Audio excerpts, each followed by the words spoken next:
2 বছর 3 বছর তো সাকিব ভাইয়ের জন্য ওয়েট করলাম, বাট অনেস্টলি স্পিকিং সাকিব ভাই বছরে মাত্র 2টা 3টা কাজ করে।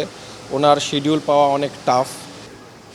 আমার কাছে আসলে সত্যি কথা বলতে এরকম ভালো স্ক্রিপ্ট ছিল না, বাট আমার কাছে মনে হয় যে আমার কাছে এখন ভালো কয়েকটি স্ক্রিপ্ট আছে এবং আশা করি আমি 2027-এ আসবো ইনশাল্লাহ।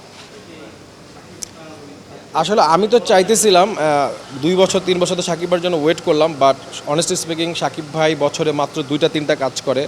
ওনার শিডিউল পাওয়া অনেক টাফ। আমি জানি না,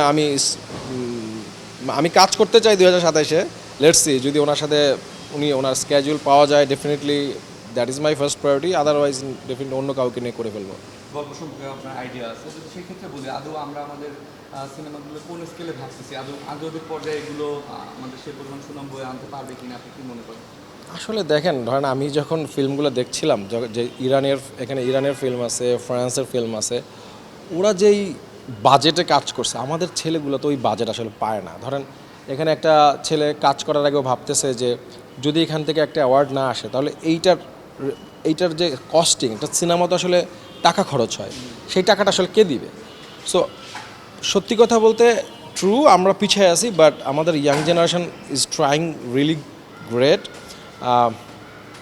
একটু যদি সাপোর্ট দিতে পারি আমরা, থাকে না যে ওরা তো আসলে খুব ভালো রেমুনারেশন চাচ্ছে না আপনার থেকে, অনেক পারিশ্রমিক চাচ্ছে না, একটু ভালো ক্যামেরা, একটু ভালো প্রোডাকশন দিয়ে যদি আমরা ওর পাশে দাঁড়াই, আমার মনে হয় ওরাও ইন্টারন্যাশনাল পর্যায়ে কাজ করতে পারবে।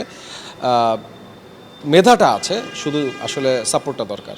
এটা ক্যাটাগরি যেভাবে ইন্টারন্যাশনালি হয়, যে ধরেন আপনার script, technical department, acting, direction, এটা আলাদা আলাদা নাম্বারিং থাকে। আমি আমার মতো আমার নাম্বার করেছি, বিচারক প্যানেলে আরও অনেক যোগ্য লোকজন আছেন, তারা তাদের মতো নাম্বারিং করেছে। আমি জানি না এখন পর্যন্ত ঘোষণা হয়েছে কিনা, বাট বাইরে যেভাবে হয় ওইভাবেই করেছি। আমার কাছে মনে হয়েছে যে ঠিকঠাক, অনেক ভালো ভালো প্রোডাকশন এখানে আছে।